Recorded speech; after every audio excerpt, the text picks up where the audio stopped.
আজি ভিডিঅ'টো আপোনালোকৰ কাৰণে এটা লাইফ চেঞ্জিং হ'ব কাৰণ আজি ভিডিঅ'টোত মই আপোনালোকক এনেকুৱা এটা লাভদায়ক কনচেপ্টৰ বিষয়ে ক'ম যিটো কনচেপ্ট জানিলে আপোনালোকৰ ড্ৰয়িং স্কিলটো বহুতখিনি উন্নতি হ'ব তো সেই কনচেপ্টটো হৈছে the concept of I training তো আই ট্ৰেইনিং কনচেপ্টটো কি বাৰু আপোনালোকে জানেনে নিশ্চয় বুজি পোৱা নাই চাগে আৰু কিছুমানে হয়তো নতুনকৈ শুনিছে আই ট্ৰেইনিং কনচেপ্টনো কি এইটো এটা এনেকুৱা এটা কনচেপ্ট যিটো বাহিৰৰ দেশত ইটালীৰ শিকোৱা হয় ইউৰোপত ইটালীত এই মানে কনচেপ্টটো শিকোৱা হয় যিটোত মানে আমি নিজৰ চকুটো ট্ৰেইন কৰোঁ ড্ৰয়িং এটা ভিজুৱেল ফৰ্মত নহয় আমি ড্ৰয়িংটো চাই আঁকা যায় তো এই বস্তু এটা চাবলৈ আমি নিজৰ চকুটো ট্ৰেইন কৰাটো বহুত ইম্পৰ্টেণ্ট আমাৰ বাৰু আই ট্ৰেইনিং এক্সাৰচাইজটো কৰিলে কি হয় বাৰু তো আই ট্ৰেইনিং এক্সাৰচাইজটো কি জানে বাৰু আই ট্ৰেইনিং এক্সাৰচাইজটো এনেকুৱা ধৰণৰ যেতিয়া আপোনালোকে সৰু হৈ আছিলে সৰু হৈ থাকোঁতে কি আপোনালোকে যেতিয়া ড্ৰয়িং এটা কৰে সেই ড্ৰয়িংটো আপোনালোকে এটা বেয়া ছবি আঁকিলেও সৰু হৈ থাকোঁতে এনেকুৱা লাগে যে মই ছবিটো খুব ধুনীয়াকৈ আঁকিছোঁ মোৰ ছবিটো খুব ভাল আছে এইযোৰ গছ আঁকে সেই গছজোপাকে দেখি যে গছটো ধুনীয়াকৈ আঁকিছে দেই সেই সময়ত মানে আপোনালোকে সেই ভুলটো দেখা নাপায় গছটো ভুল হৈ থাকিলেও আপোনালোকৰ মনত কি হয় যে মই গছটো ভালকৈ আঁকিছোঁ তেনেকুৱা ধৰণৰ হয় কিন্তু কি হয় যেতিয়া আপোনালোকে কেইবছৰমানৰ পিছত যেতিয়া আপোনালোকে ডাঙৰ হওঁতে সেই ছবিটোকে যেতিয়া দেখিব আপোনালোকে কি হ'ব তেতিয়া সেই ছবিটোত আপোনালোকে ভুলটো দেখা পাব গছডালত কিবা এটা ভুল হৈ আছিলে কিন্তু তেতিয়া দেখা পোৱা নাছিলোঁ এতিয়া দেখা পালোঁ আপোনালোকে কিয় দেখা পালে দেখা পোৱা কাৰণটো হৈছে আপোনালোকৰ নিজৰ চকুটো ট্ৰেইন হ'ল চকুটো যেতিয়া ট্ৰেইন হৈ গ'ল ট্ৰেইন হোৱাৰ কাৰণে আপোনালোকে সেই সৰুতে নেদেখা ভুলটো আপোনালোকে ডাঙৰ হোৱাৰ কাৰণে দেখা পালে তো এই যে দেখা পালে যে চকুটো যে উন্নতি হ'ল বা ট্ৰেইন হ'ল যে এই ট্ৰেইন হোৱাটোকে আই ট্ৰেইনিং বুলি কয় আপোনালোকৰতো সময় লাগিলে এতিয়া চকুটো ট্ৰেইন হওঁতে কেইবছৰমান লাগি গ'ল তো এই লাগি গ'ল যে সময়খিনি যে লাগি গ'ল এই সময়খিনি কম কৰিবলৈ কাৰণে নিজৰ চকুটো ট্ৰেইন কৰিবলৈ কাৰণে আই ট্ৰেইনিংটো আৱিষ্কাৰ কৰা হৈছিলে তো ইয়াৰ বিষয়ে মই 1 বছৰ আগত গম পাইছিলোঁ এজন ছাৰৰ পৰা তো আজি মই আপোনালোকক সেই ট্ৰেইনিংটোৰ বিষয়ে শ্বেয়াৰ কৰিছোঁ যেতিয়া মই ট্ৰেইনিংটো নিজে কৰিছিলোঁ নিজে প্ৰেক্টিছ কৰিছিলোঁ সেই প্ৰেক্টিছ কৰাৰ পিছত মই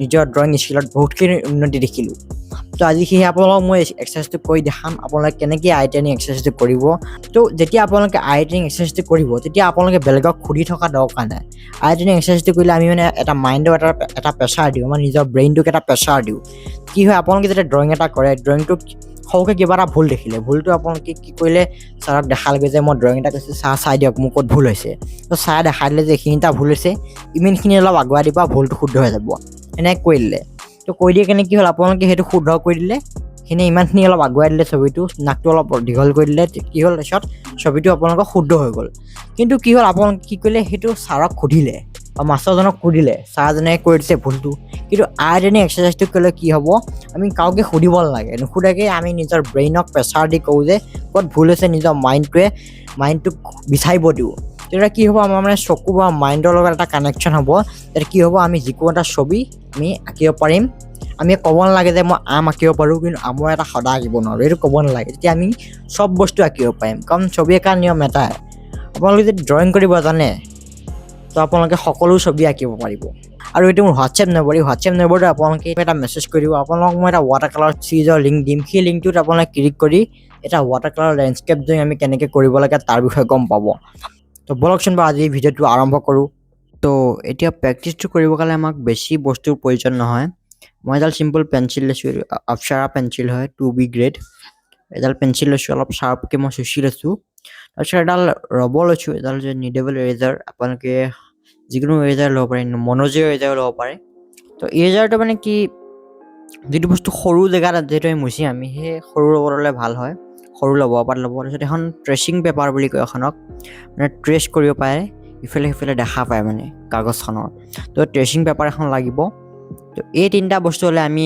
আজিৰ আই ট্ৰেইনিং ৰেণ্ডম শ্বেপ প্ৰেক্টিছটো কৰিব পাৰিম তো এই এক্সাৰচাইজটোৰ নাম হৈছে ৰেণ্ডম শ্বেপ এক্সাৰচাইজ ঠিক আছে তো এক্সাৰচাইজটো কৰিবলৈ আমি প্ৰথমতে চিম্পল শ্বেপ ল'ব লাগিব দেই প্ৰথম যেতিয়া আপোনালোকে নতুনকৈ আৰম্ভ কৰিব নতুনকৈ আৰম্ভ কৰাসকলে চিম্পল সৰল আকাৰবোৰ ল'ব সেই আকাৰবোৰ লৈ বহীত যে যোনটো শ্বেপ আঁকা হৈ আছে যোনটো আকাৰ বহীখনত আকাৰ হৈ আছে সেই আকাৰটো ট্ৰেচিং পেপাৰখনত ছেম টু ছেমকৈ বনাব লাগিব বহীখনত থকা আকাৰটো যিমান ডাঙৰ যিমান বহল যিমান ডাঙৰকৈ কাৰ্ভটো হৈ আছে কিমান ওখ হৈ আছে এই গোটেইখিনি মেজাৰমেণ্ট ইটোৰ লগত সিটোৰ পৰা একুৰেট হ'ব লাগিব এইটো কৰিলে মানে কি হ'ব আপোনালোকৰ মানে চকুটো ট্ৰেইন হ'ব চকুটোৰ পাৱাৰ বাঢ়িব ঠিক আছে বস্তু এটা কেনেকৈ আমি চাব লাগে তাৰ ওপৰত আপোনালোকে আণ্ডাৰষ্টেণ্ডটো বাঢ়িব বুজি পাব তাৰ বিষয়ে আপোনালোকে তো কৰোঁতে এটা বস্তু ধ্যান দিব, যেতিয়া আপোনালোকে এই ৰেণ্ডম শ্বেপটো বনাই থাকিব, পূৰা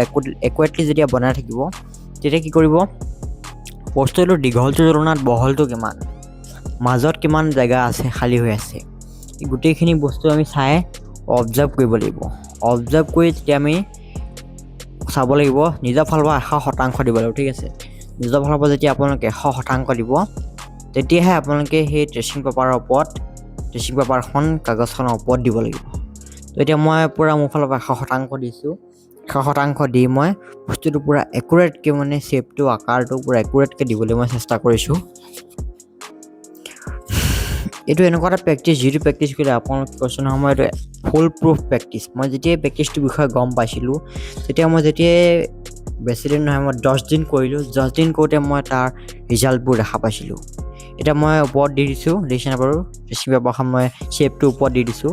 এতিয়া অলপমান ওপৰত ভুল ওলাই গ'ল, সেই ভুলটো আকৌ মই মনত ৰাখিম, মনত ৰাখি পেলাই আকৌ শুদ্ধ কৰি দিম। লগত মানে সেই কৰি থাকিব, লগত ভুল চাব মুচিব কৰি থাকিব। আপোনালোকৰ ফালৰ পৰা 100% দিব, 100% দি সেইটো শুদ্ধ আছে নে ভুল চাব। তাত যদি ভুল ওলাই গ'ল, বোলে 2 জেগাত ভুল আছে, সেই ভুলটো মনত ৰাখিব। মনত ৰাখি গোটেইটো আকৌ নিজৰ ফালৰ পৰা 100% দি তাত চেক কৰিব, হৈছেনে, তেতিয়া হৈ গ'ল। দেখিছেনে বাৰু, এতিয়া হৈ গ'ল। হোৱাৰ কাৰণে মই কি কৰিলোঁ, টিক চিন মাৰি দিলোঁ। তেনেকৈ মই এতিয়া এইটো শ্বেপো কৰিম। এইবিলাক মানে ৰেণ্ডম শ্বেপ ল'ব, কাপ, গিলাচ, গছ-গছনি, সেইবোৰ ল'ব নালাগে। যিকোনো এটা শ্বেপ ল'ব যাৰ কোনো মিনিং নাই, ঠিক আছে। তেনেকুৱা মিনিং নোহোৱা শ্বেপবোৰ ল'ব, তেতিয়া আপোনালোকৰ মানে অনুভৱটো তাত নাযাব যে এইটো কাপ লাগিছে নে নাই, এইটো চকুৰ নিচিনা লাগিছে নে নাই, সেই যে থটটো নোহোৱা হৈ যাব। সেয়ে আপোনালোকে কি কৰিব, ৰেণ্ডম শ্বেপবোৰ ল'ব, তেতিয়া সেনেকুৱা ধৰণৰ থট নাহে যে এইটো কাপ লাগিছে, চকুৰ নিচিনা হৈছে নে নাই, সেইবোৰ ভাবি থাকিব নালাগে আৰু। তো এইটো মই ছেইম তেনেকৈ মই এইটো কৰিম, আকাৰটো বনাম।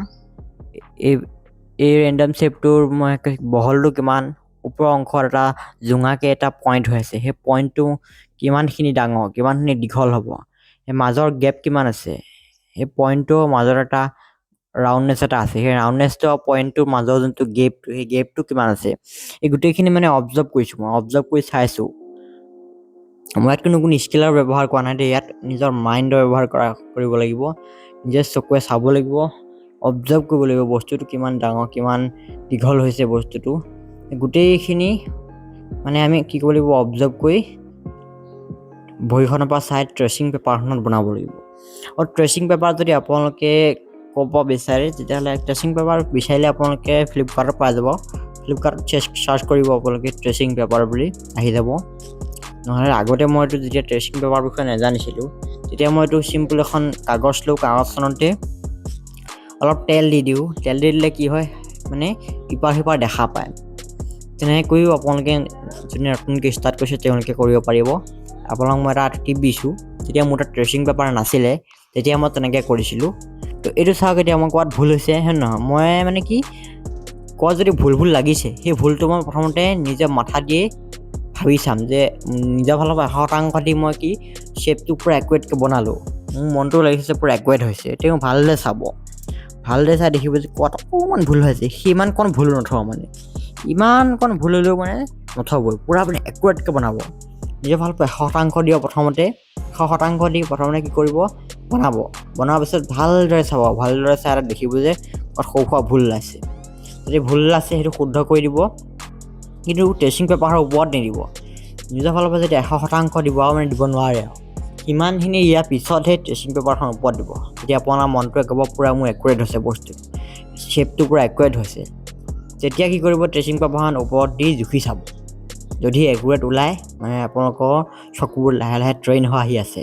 আপোনালোকে ডেইলি 5টাকৈ কৰিব, বেছি সময় নাযায়, 1 ঘণ্টামান যাব। 1 ঘণ্টাতে আপোনালোকে যিখিনি ইম্প্ৰুভ কৰিব, আপোনালোকে যিমান দিনে কৰিব তিমান দিনে পাৰ ডে আপোনালোকে ইম্প্ৰুভ হ'ব। এতিয়া দিছে নবৌ আগখিনিত অলপমান কি হ'ল, বেছিকৈ বাঢ়ি গ'ল, সেইখিনি অলপ কমাই দিছোঁ মই এতিয়া। তেনেকৈ মানে নিজৰ ফালৰ পৰা 100% দিয়াৰ পাছত যদি ভাবে যে মোৰ ভুল হোৱা নাই, পূৰা একুৰেট হৈছে, কি কৰিব, তেতিয়া জুখি চাব। ক'ত যদি ভুল ওলায় সেইটো মনত ৰাখিব, মনত ৰাখি সেইটো আকৌ শুদ্ধ কৰি দিব।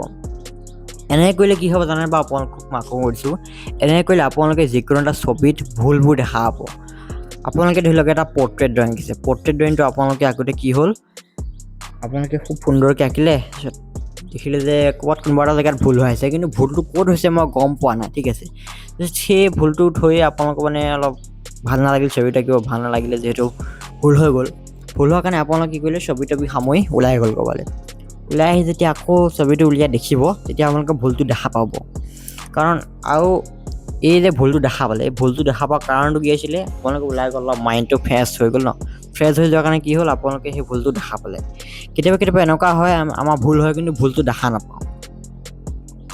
কিন্তু সেই ভুলটো আমি যেতিয়া অলপ ডাঙৰ হ'ম, 1 বছৰ 2 বছৰৰ ভিতৰত যেতিয়া আমি অলপ ডাঙৰ হ'ম, নিজে নিজে প্ৰেক্টিচ কৰি থাকিম, তেতিয়া সেইটো ছবি যদি আপোনালোকে চাব, তেতিয়া সেই ছবিটোত আপোনালোকে ক'ত ভুল হৈছিলে, ক'ত ভুল কৰিছিলে, সেই ভুলটোৰ বিষয়ে গম পাব। এইটো গম পোৱা কাৰণটো কি জানে? গম পোৱা কাৰণ এটাই, কাৰণ আপোনালোকে যে 1 বছৰ যে প্ৰেক্টিচ কৰিলে, এই প্ৰেক্টিচখিনি তাত দেখা গৈছে। এই প্ৰেক্টিচ কৰোঁতে কি হ'ল, আপোনালোকৰ মানে চকুটো ট্ৰেইন হৈ গ'ল। ট্ৰেইন হৈ যোৱাৰ কাৰণে কি হ'ল, আপোনালোকে সেই ভুলখিনি, সেই ড্ৰয়িংটোত হোৱা ভুলটো দেখা পালে। বোলে নাকটো অলপ দীঘল হৈ আছিলে, চকুটো অলপ সৰু হৈ আছিলে, চকুটো অলপ ছাইডত আছিলে। এইবোৰ ভুল তেতিয়া কি হ'ব, আপোনালোকে বুজি পাব। এই যে 1 বছৰ যে লাগিলে, এই 1 বছৰ সময়টো আমি কম কৰিবলৈ, অতি কম সময়ৰ ভিতৰতে আমি আমাৰ চকুটো ট্ৰেইন কৰিবলৈ এই আই ট্ৰেইনিং এক্সাৰচাইজটো আৱিষ্কাৰ কৰা হৈছিলে। এই আই ট্ৰেইনিং এক্সাৰচাইজটো বহুতেই ইম্পৰ্টেণ্ট, বহুতেই জৰুৰী। আপোনালোকে প্ৰেক্টিচ কৰিব। প্ৰেক্টিচ কৰিলে আপোনালোকে অতি সোনকালে নিজৰ চকুটো ট্ৰেইন কৰিব পাৰিব।